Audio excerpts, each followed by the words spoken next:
Los electos, ministros, representantes de organizaciones políticas diversas, académicos, periodistas, a los invitados internacionales que nos acompañan en el día de hoy, a cada uno de ustedes, muchísimas gracias por estar aquí. Gracias a ti, Manuel, por la oportunidad que me brindas de compartir este escenario con cada uno de ustedes. Nada habla mejor, Manuel, de tu esfuerzo, de lo que representas, de lo que has logrado en términos personales y el respeto que se te tiene como profesional en diferentes variables, en diferentes etapas de tu propia vida, que la presencia en este escenario de tantos hombres y mujeres de diversas índoles, de diversas capacidades que han venido fundamentalmente a estar contigo, a apoyarte en este nuevo emprendimiento y sobre todo a disfrutar de un espacio muy actual que nos obliga a todos y a todas, no importando el ámbito al que nos dediquemos, que es el de la geopolítica. Así que, Manuel, enhorabuena por este gran esfuerzo que sé que permanecerá en el tiempo y que será el primero de muchos esfuerzos y escenarios similares en el que tendremos a bien acompañarte en el devenir de los próximos años. Un solo elemento, Manuel, de mejora para el próximo Congreso es que tanto para la profesora Ceseña como para quien les habla, un escaloncito para el podio, porque, perdón, solamente el resto está todo espléndido. Pero nada, muchísimas gracias a todos y a todas. Ante todo, una nota aclaratoria en este foro. No hablo de manera particular como un ministro de gobierno, ni como presidente del partido oficial. Hablo como un simple curioso de temas internacionales actuales. En este escenario no represento o no procuro representar siglas ni temporalidades. Mi objetivo es contribuir junto a ustedes a ofrecer una mirada que contribuya a proyectar una visión a largo plazo para la República Dominicana en un mundo que está en proceso de reconfigurarse.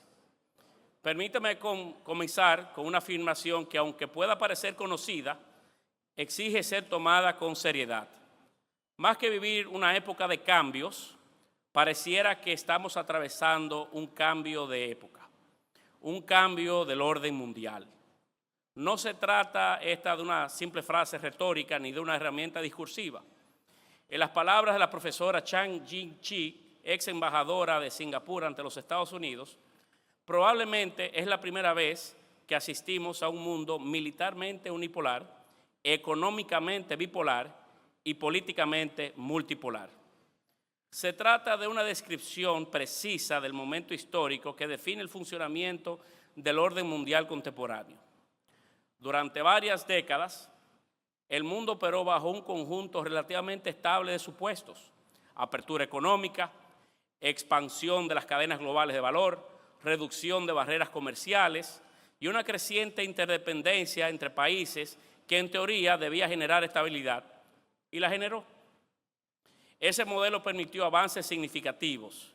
Sin embargo, también generó vulnerabilidades estructurales: la concentración de la producción en regiones específicas, la dependencia de rutas logísticas críticas y la ausencia de redundancias en sistemas clave crearon un entorno altamente eficiente, pero también frágil. Las crisis recientes revelaron con claridad esas vulnerabilidades: el choque financiero del 2008, el COVID-19, la guerra de Ucrania y, más reciente, el conflicto en el Medio Oriente que acabamos de analizar en las palabras de la profesora Ceseña. Todo esto pusieron sobre la mesa de discusión las contingencias de un sistema internacional que, si bien no está colapsando, sí está cambiando. Está en proceso de reconfiguración y en ese proceso las reglas del juego están evolucionando. La pregunta para países como el nuestro no es si estos cambios nos afectarán, ya nos están afectando.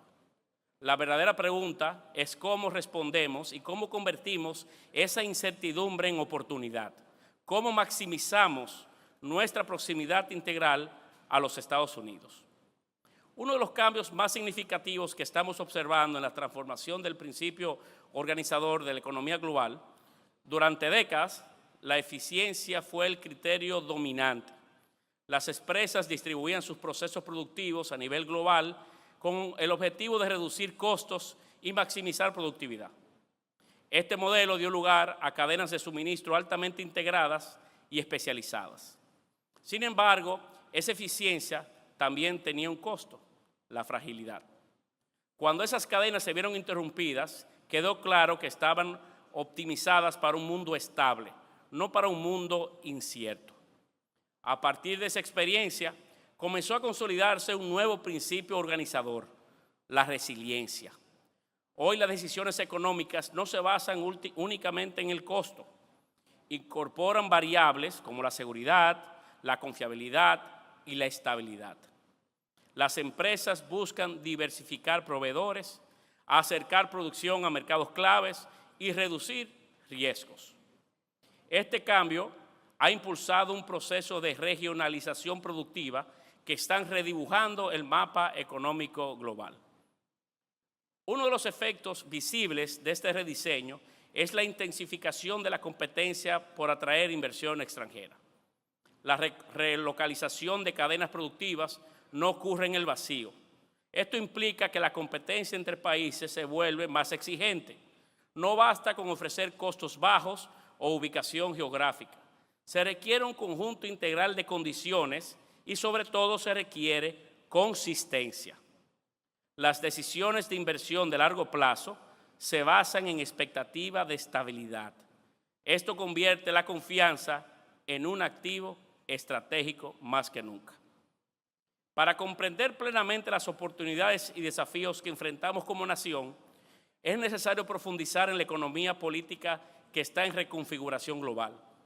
No estamos simplemente ante cambios técnicos en la producción o en la logística. Estamos ante una transformación en la manera en que los estados, las empresas y los mercados interactúan. Durante décadas, predominó una visión en la que el mercado global operaba con relativa autonomía frente a la política. Hoy, esa separación es cada vez menos clara.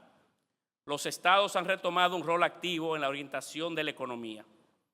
Esto se observa en políticas industriales más explícitas, en incentivos dirigidos a sectores estratégicos, en restricciones de transferencia de tecnología y en una mayor intervención en cadenas de suministros críticos. Este fenómeno no implica un abandono de la economía de mercado, pero sí un cambio de sus reglas. La competencia ya no se da únicamente entre empresas, se da también entre sistemas. En este contexto, los países que logren articular de manera coherente sus políticas económicas, industriales y exteriores tendrán una ventaja significativa. Paralelamente, durante un periodo relativamente prolongado, predominó la idea de que la globalización reduciría la relevancia de los conflictos geopolíticos. La interdependencia se veía como un mecanismo de estabilidad. Hoy vemos que esa visión era algo incompleta. Las decisiones económicas están cada vez más influenciadas por consideraciones estratégicas. Sectores clave como la energía, la minería, la tecnología, las telecomunicaciones y la logística han adquirido una dimensión geopolítica explícita. Esto implica que la economía global ya no puede entenderse únicamente como un sistema de mercado, es también un sistema de poder. En tal sentido, la energía, la minería, la tecnología son sin dudas ejes que están redefiniendo las jerarquías globales. La transición energética también introduce nuevas dinámicas de competencia. Los países que logran garantizar energía confiable, sostenible y competitiva tendrán ventajas estructurales. El conflicto del Medio Oriente vuelve a poner sobre la mesa una realidad incómoda. En un mundo interconectado, los eventos lejanos tienen consecuencias inmediatas en las economías como las nuestras. Cada tensión en Hormuz hoy puede traducirse en algo muy concreto para los dominicanos: inflación. Faith Birol, director ejecutivo de la Agencia Internacional de Energía, ha dicho que la guerra de Irán ha ocasionado el más grave choque energético de todos los tiempos. En este contexto, nuestro caso es paradigmático. Nosotros importamos la totalidad de los combustibles que consumimos. Esa dependencia convierte cada conflicto mundial en una variable presupuestaria doméstica. Cuando sube el petróleo, pues se empuja casi a que suba todo. Y cuando sube todo, el Estado se ve forzado a intervenir con subsidios, ajustes fiscales, medidas de contención diversas. Es una reacción necesaria, la del gobierno, pero no sostenible como una estrategia permanente. Aquí es donde la coyuntura internacional deja de ser una amenaza y se convierte en una oportunidad, porque este trance tiene el potencial de acelerar decisiones que el país ya sabe, desde hace mucho sabe, que debemos de tomar. La primera de ellas es asumir que la seguridad energética es seguridad nacional. No es un tema técnico reservado exclusivamente a especialistas. Es una condición básica para la estabilidad económica, la competitividad y la calidad de vida. La segunda es reconocer que el subsidio o los subsidios son un amortiguador, pero no una solución en sí. Y la tercera, y quizás más importante, es entender que la transición energética dejó de ser un objetivo ambiental para convertirse en una necesidad estratégica. Diversificar la matriz energética, continuar promoviendo el uso de gas natural, acelerar la incorporación de energías renovables con almacenamiento y mejorar la eficiencia del sistema eléctrico no son aspiraciones de largo plazo, son decisiones urgentes. Si hay algo que esta situación ha confirmado es que las energías renovables no son un lujo ambiental, ni una moda, ni una aspiración progresista. Es una necesidad estratégica de seguridad nacional. En este punto es propio resaltar o apuntar que en agosto del 2025 la República Dominicana logró ya que el 25% de la energía que producimos provenga de fuentes renovables. Sin embargo, pensar en transición energética supone, además de incorporar renovables, pensar en la capacidad de gestionarlas mediante sistemas de almacenamiento. En ese contexto, es propio resaltar y celebrar decisiones como la emisión de la resolución 0003 del 2023 de la Comisión Nacional de Energía, que reflejan un esfuerzo del Estado respecto de anticiparse y construir las bases de una nueva seguridad energética. Sin almacenamiento, la penetración masiva de renovables puede convertirse, como ha sucedido en otros países, España, un ejemplo reciente, en una fuente de inestabilidad. Estas son buenas señales, pero hay que seguir empujando con fuerza y estar dispuesto a escalar y también mirar otras opciones.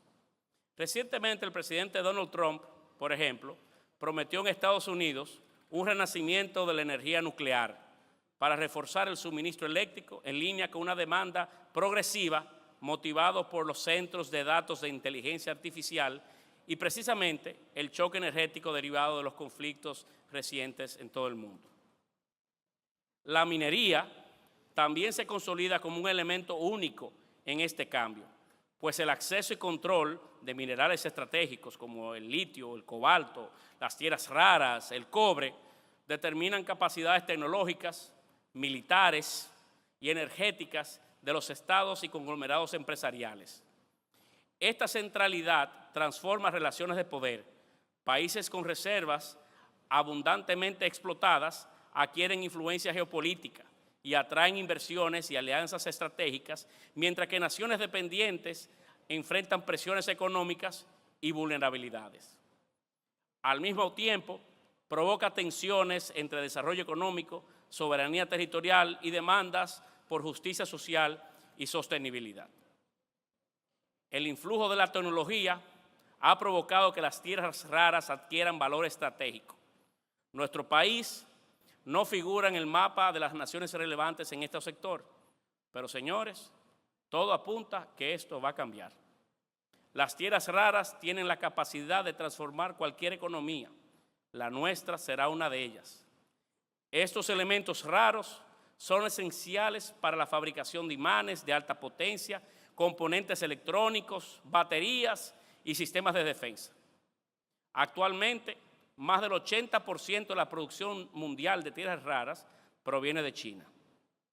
Según Nicholas Kristof, periodista del New York Times, China provee el 72% de las 17 tierras raras y es el único productor en el mundo de seis de las tierras raras pesadas. Por tanto, es obvio que haya preocupación en Occidente sobre la dependencia estratégica de un solo proveedor, China, lo cual genera una oportunidad capaz de transformar nuestro posicionamiento, el de República Dominicana, para siempre. Investigaciones preliminares sobre tierras raras en Pedernales, realizadas por el US Corps of Engineers y algunas empresas especializadas canadienses que hemos contratado para tales propósitos, fundamentadas en el hecho de que en Pedernales se creó la Reserva Minera Fiscal de Ávila, han arrojado resultados muy halagüeños. Actualmente se están trabajando en la fase de exploración, habiéndose hecho un poco más de 3.500 metros de sondeos, más de 3.000 metros de calicatas, y se espera contar a final de año con cerca de 10.000 muestras. En un contexto en el que Estados Unidos busca diversificar su fuente de suministro para reducir su dependencia de China, República Dominicana sería un socio, el mejor socio, un socio ideal.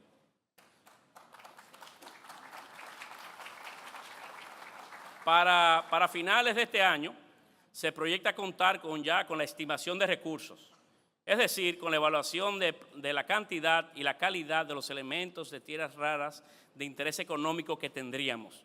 Con una demanda global de tierras raras que se espera se duplique para el 2030, nos insertaríamos en una de las cadenas de suministros más importantes del siglo XXI. Y por cierto, una pregunta también interesante: ¿hay tierras raras en Haití? Todo indicaría que sí. El gobierno está haciendo, el dominicano, de acuerdo a los más altos estándares internacionales de estudios mineros de este tipo, todos los pasos del lugar para poder contar a finales de año con las estimaciones concretas sobre la cantidad, calidad de las tierras raras y la capacidad que podríamos tener o de construir para transformarlas en el tiempo y tener quizás sea el elemento transformador de la economía dominicana en el transcurrir de este siglo. Al mismo tiempo, la revolución tecnológica está transformando la naturaleza del desarrollo económico. El dominio de plataformas digitales, inteligencia artificial, semiconductores y de redes de comunicación redefinen el poder económico, militar y diplomático. Empresas tecnológicas transnacionales y estados que controlan infraestructuras críticas y capacidades de innovación marcan la agenda global, condicionando estándares, flujos de información y dependencia tecnológicas de otras. Esto genera nuevas asimetrías de poder, competencia por talento y recursos y tensiones sobre gobernanza, privacidad, soberanía digital, mientras la brecha tecnológica amplía diferencias socioeconómicas entre regiones. Por demás, no todos los países desarrollan tecnología de punta, pero todos necesitan la capacidad de adaptarla y utilizarla. Esto implica infraestructura digital, capacidades institucionales y marcas regulatorias adecuadas. La brecha tecnológica no se mide solo en innovación, se mide en adopción.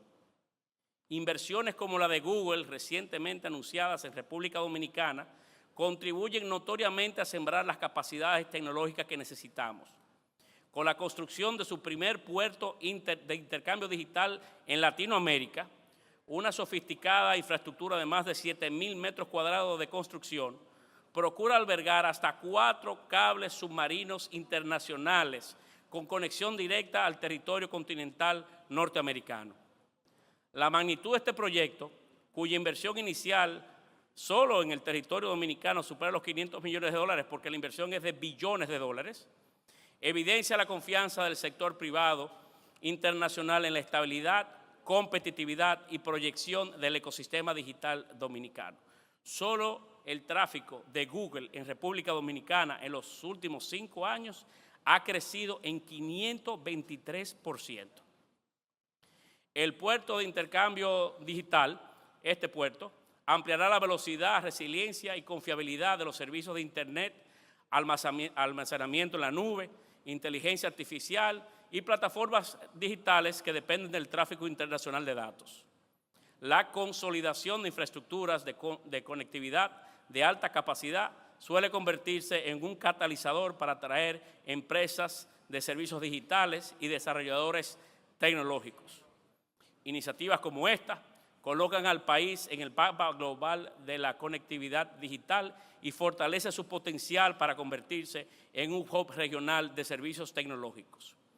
Comentaba Google que los países donde han logrado establecer sus puertos digitales, y aquí habrá inclusive de tomarse en cuenta por el tipo de crecimiento que ya le he dicho, el Producto Interno Bruto de esos países ha crecido inclusive por encima de 2% en los años subsecuentes. Estamos hablando de un elemento que, de utilizarse apropiadamente, también puede cambiar las agujas o mover las agujas de la economía dominicana. Todo lo anterior implica que el capital humano adquiere una relevancia sin precedentes. La transformación de la economía global exige habilidades distintas a las del pasado. No se trata únicamente de aumentar la cobertura educativa, sino de mejorar la calidad y la pertinencia de la formación. Las economías que logran insertarse en cadenas de valor más complejas son aquellas que cuentan con técnicos especializados, con habilidades y capacidad de adaptarse a los cambios. En este sentido, el capital humano puede actuar como acelerador o como un limitante, convirtiendo la educación y la formación técnica en una prioridad estratégica también. En este contexto, América Latina y el Caribe enfrentan una oportunidad condicionada. Sus ventajas comparativas, como la proximidad a los grandes mercados, la abundancia de recursos naturales, su potencial logístico, pueden hacerla convertir en un actor relevante. Sin embargo, la formación es quizás el elemento diferenciador de todas. Esa posición favorable que hoy tenemos como país y como región no se configura de forma automática. Exige políticas públicas coherentes que integren visión, incentivos a la inversión sostenibles, marcos regulatorios estables para atraer capital y tecnología que agreguen valor localmente, en lugar de limitarse a la sola exportación de materias primas. La capacidad de la región para posicionarse dependerá en gran parte también de su cohesión política y de estrategias de cooperación regional que potencien economías de escala y mayor poder de negociación frente a actores globales. La República Dominicana entra en este escenario con fortalezas claras. Durante las últimas décadas hemos mantenido un crecimiento económico estable, consolidando sectores dinámicos. A ello se suma una ubicación geográfica ombligo que la posiciona como punto de conexión entre América del Norte, América Latina y el Caribe, y a estos con Europa. En este escenario tenemos la posibilidad de posicionarnos como un caso relevante, sobre todo por su combinación de factores. En el contexto internacional actual, contar con estabilidad macroeconómica, apertura económica, experiencia exportadora, constituyen un punto muy favorable de partida. No obstante, ese punto de partida por sí sola no es garantía de posicionamiento aventajado. El verdadero desafío es pasar a un estándar más especializado y más avanzado. A pesar de los esfuerzos a lo largo de los años, el país aún enfrenta retos estructurales que condicionan sus capacidades, como la necesidad de avanzar hacia una mayor sofisticación productiva, el fortalecimiento del capital humano y la mejora en la capacidad de ejecución institucional. Estos elementos son determinantes para escalar en valor agregado y competir en segmentos más complejos de la economía global. En este contexto pueden identificarse varias oportunidades nodales. La primera es la inserción en cadenas globales de valor reconfiguradas en el marco de las tendencias como el nearshoring. La segunda es el desarrollo logístico, el cual resaltan proyectos como el puerto de Manzanillo en construcción, que busca potenciar la conectividad y reducir costos. Proyectos como este adquieren una relevancia particular. No deben ser entendidos únicamente como una iniciativa de infraestructura, sino como elementos de una estrategia mucho más amplia. Un puerto por sí solo no transforma una economía, pero un puerto integrado a una red logística, energética, industrial y fronteriza pueden generar efectos multiplicadores significativos. El desarrollo de Manzanillo permite además, en un contexto de reconfiguración de rutas comerciales, contar con nodos logísticos eficientes. Puede posicionar el país en nuevas dinámicas de comercio. Esto requiere, sin embargo, mucha coherencia en la ejecución y el desarrollo de ese proyecto a corto, a mediano y a largo plazo. La tercera es el fortalecimiento del sistema energético como base de competitividad y el aprovechamiento de nuestra posición en el potencial nuevo mapa energético regional. Durante décadas, el Caribe ha sido percibido principalmente como una región turística. No obstante, el mapa geoeconómico del hemisferio occidental está comenzando a cambiar de manera acelerada. Nuevos descubrimientos energéticos, transformaciones en el mercado global del petróleo y del gas y reajustes en la política energética internacional están organizando un nuevo escenario en el cual el Caribe puede adquirir otra relevancia estratégica. El detonante de este cambio ha sido el extraordinario auge petrolero de Guyana. Por cierto, nuestro presidente va camino mañana a Guyana, donde descubrimientos recientes han convertido a ese país en una de las nuevas potencias energéticas emergentes del mundo. A esto se le suma la posibilidad de una gradual reintegración energética de Venezuela al mercado internacional. Y en paralelo, la transición hacia combustibles más limpios está impulsando el crecimiento del mercado regional del gas natural. En este triángulo energético, el petróleo emergente de Guyana, las reservas de Venezuela y la infraestructura energética del nuevo Golfo de América, nos coloca en una posición renovada dentro de los flujos energéticos globales. Nuestro país no necesita producir petróleo para beneficiarse de esta transformación. La historia económica demuestra que muchos de los países hubs energéticos del mundo no son productores, sino plataformas logísticas y financieras. Rotterdam en Europa, Singapur en Asia, han construido su relevancia precisamente a partir de su capacidad para almacenar, procesar, financiar y redistribuir energía. La República Dominicana posee varias de las condiciones necesarias para aspirar a un rol similar, de las cuales he mencionado ya algunas. De igual forma, hemos desarrollado infraestructura logística y energética de importancia regional.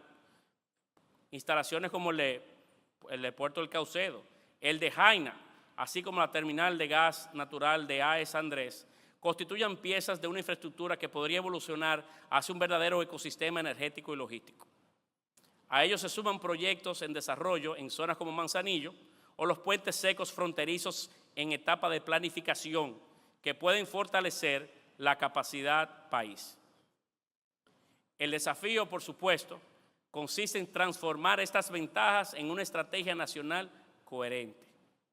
Esto implicaría, entre otras cosas, ampliar la capacidad de almacenamiento de combustible, desarrollar servicios regionales de distribución y bunkering para el transporte marítimo, consolidar el país como un centro de redistribución de gas natural para el Caribe y Centroamérica y fortalecer el marco jurídico para servicios corporativos y financieros vinculados al comercio energético. Nada de esto ocurre de forma automática. Otros países de la región también aspiran a ocupar este mismo espacio. Panamá, Trinidad y Tobago, Puerto Rico, entre otros, compiten con nosotros. La ventaja dominicana radica en su combinación poco frecuente de ubicación geográfica, estabilidad institucional, política y social y dinamismo económico. En última instancia, lo que está en juego no es simplemente una oportunidad sectorial, sino una posibilidad de reposicionamiento inteligente del país dentro de la economía del hemisferio. Si el Caribe se convierte en un corredor energético relevante, los países capaces de ofrecer logística confiable, infraestructura moderna y seguridad serán los que capturen la mayor parte de ese valor. La historia económica nuestra muestra que las naciones que logran anticipar estos cambios estructurales suelen dar saltos cualitativos en su desarrollo. No quiero terminar mi participación sin reflexionar un poco sobre el medio ambiente y la resiliencia estructural. Los fenómenos ambientales y climáticos introducen otra dimensión crítica que debemos de pensar. Para países insulares y economías abiertas, la vulnerabilidad a efectos climáticos es un factor relevante. Esto implica que la resiliencia no es solo económica, sino también ambiental. La inversión en infraestructura resiliente, la planificación territorial y la gestión de riesgos se convierten en componentes esenciales de la estrategia de desarrollo. ¿Se han puesto ustedes a pensar que la población dominicana es densamente poblacional, en materia de densidad, 10 o 12 veces mayor que el promedio de Latinoamérica? La ciudad de Santo Domingo es la principal ciudad de Centroamérica y el Caribe, y posiblemente en tamaño poblacional Puerto Príncipe sea la segunda. Es un tema y un reto para nosotros pensar. Además, la sostenibilidad se ha convertido en un criterio también de inversión. Las empresas y los mercados financieros incorporan cada vez más consideraciones ambientales en todas sus decisiones. Esto significa que la sostenibilidad no es solo una obligación, sino también una gran oportunidad. Finalmente, todo lo anterior converge en un elemento transversal, la capacidad de ejecución. Las estrategias, por bien diseñadas que estén, por bien pensadas que estén, dependen de su implementación. La gobernanza se convierte así en un factor determinante. No como concepto abstracto, sino como capacidad concreta de hacer que las cosas ocurran. Estamos en un momento de reconfiguración global. Estos momentos no son frecuentes, pero cuando ocurre, redefinen trayectorias. Algunos países logran avanzar posiciones, otros quedan rezagados. La diferencia no está en el punto de partida, sino en la capacidad de adaptación. En un entorno global más fragmentado, la inserción y posicionamiento internacional requiere una estrategia más activa. La política exterior económica requiere y adquiere un rol central.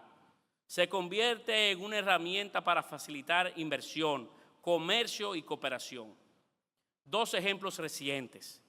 La pasada semana, Singapur y Nueva Zelanda firmaron un acuerdo, el primero jurídicamente vinculante entre ellos, el de la historia, por medio del cual se comprometieron a mantener las cadenas de suministro y flujo de bienes esenciales como alimentos, combustibles y otros elementos críticos, incluso en tiempos de crisis.